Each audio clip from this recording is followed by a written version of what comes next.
और माँ गायत्री के चरणों में कोटि कोटि नमन। आप सभी को प्रणाम। एक बेटे से उसके पिता कहा करते थे, श्राद्ध खाने नहीं आऊंगा, कौआ बनकर जो खिलाना है अभी खिला दे।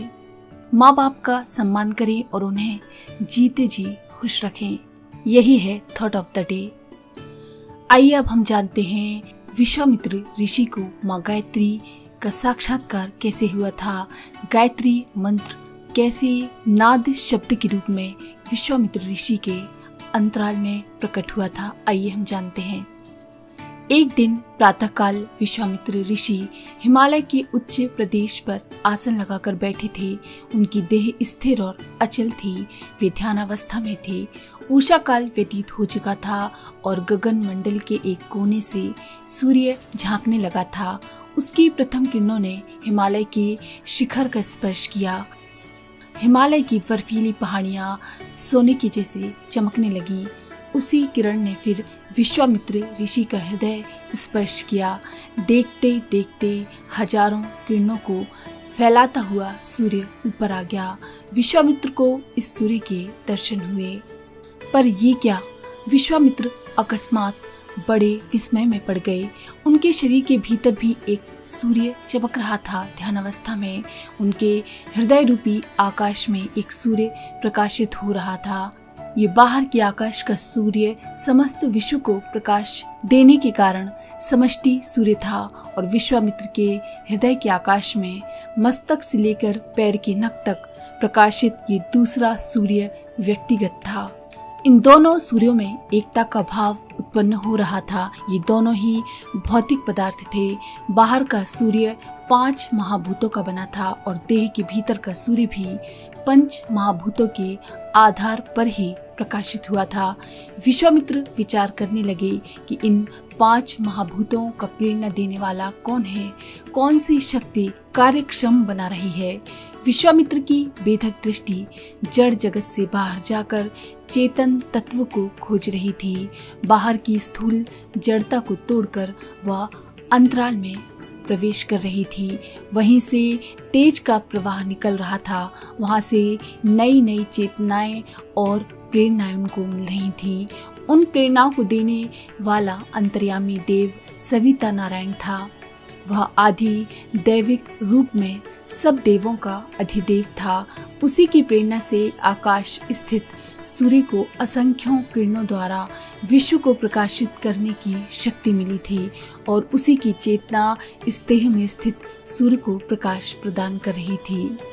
जिस प्रकार से सांझी यानी बहुत से छेद वाली हांडी जो होती है, जो दीपक के ऊपर रखी जाती है, उसमें रखे हुए देवी के दीपक का प्रकाश प्रत्येक छेद से झलकता है, उसी प्रकार देह में बैठे अंतर्यामी का प्रकाश प्रत्येक इंद्रिय और एक एक रोमकूप से प्रकट होता रहता है। सच्चे साधु संतजनों की देह के छेद निर्मल और स्वच्छ रहते हैं।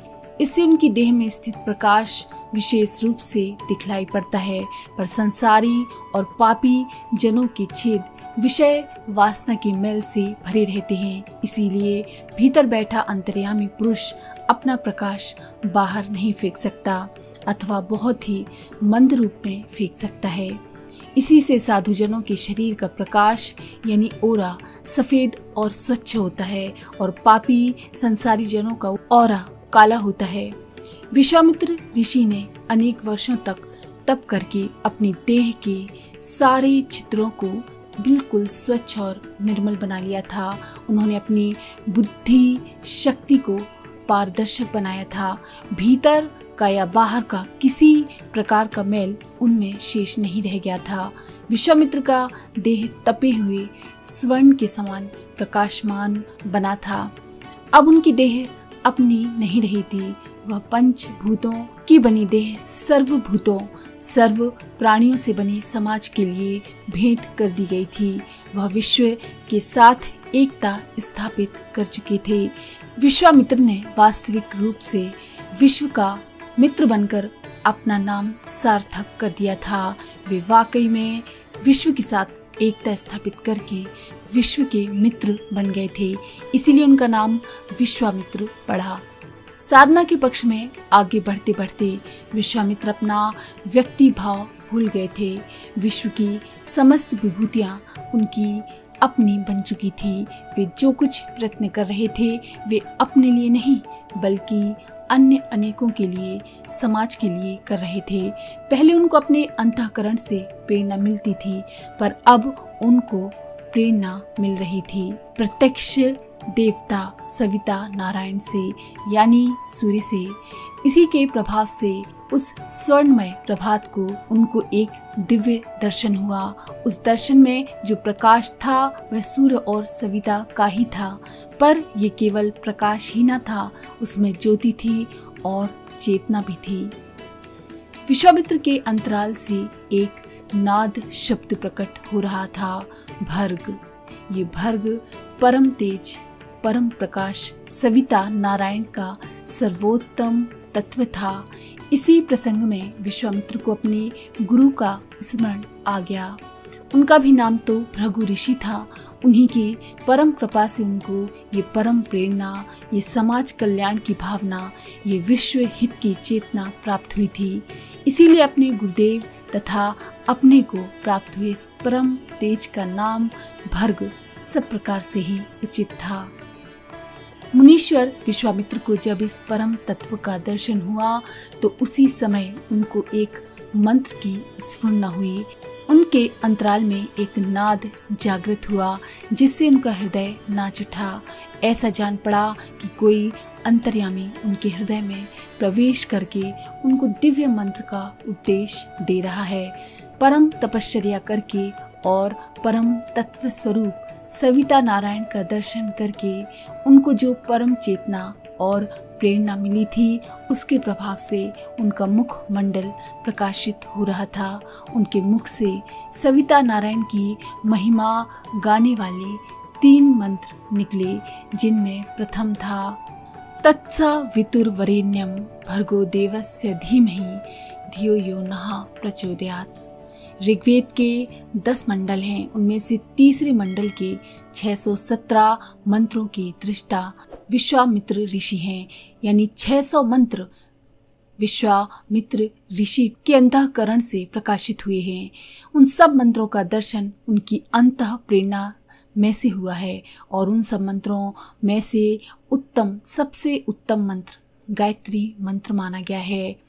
याद रखिए, गायत्री मंत्र के विश्वामित्र ही ऋषि हैं। उन्हीं की अंतः प्रेरणा में गायत्री मंत्र उपजा था। तीसरे मंडल में 62 सूक्त हैं, उनमें ये मंत्र अंतिम सूक्त का 10वां है। विश्वामित्र ने इस मंत्र का दर्शन करके समाज कल्याण की सर्वोत्तम भावना को प्रकट किया। याद रखिए, समाज कल्याण की भावना गायत्री मंत्र से जुड़ी हुई है। तप शक्ति के प्रभाव से उनकी बुद्धि को वह प्रेरणा मिली जो समस्त समाज के कल्याण का मुख्य आधार बनी रहती है। गायत्री छंद में गाए हुए इस मंत्र में विश्वामित्र ने सविता की, यानी सूर्य की परम शक्ति सावित्री का अनुपम गान गाया है। विश्वामित्र के मुख से प्रकट होने वाली इस सरस्वती वाणी को शब्द, अर्थ और व्यंजना की शक्ति ने मंत्र का रूप देकर साधना का सर्वश्रेष्ठ मार्ग प्रकट किया है। सविता की प्रेरणा से उपजा अंतः में प्रकाश और प्रकट हुआ अंतर्नाद, वही है गायत्री मंत्र। तो अंत में आप सिर्फ एक व्यक्ति नहीं हैं, आप पूरे समाज का प्रतिनिधित्व करते हैं, इसलिए आप जो करते हैं उसका असर पूरी दुनिया पर होता है, याद रखें। तो अगर आपको ये जानकारी पसंद आई तो प्लीज़ लाइक करें, शेयर करें, सब्सक्राइब करें मंत्र सिद्धि चैनल को।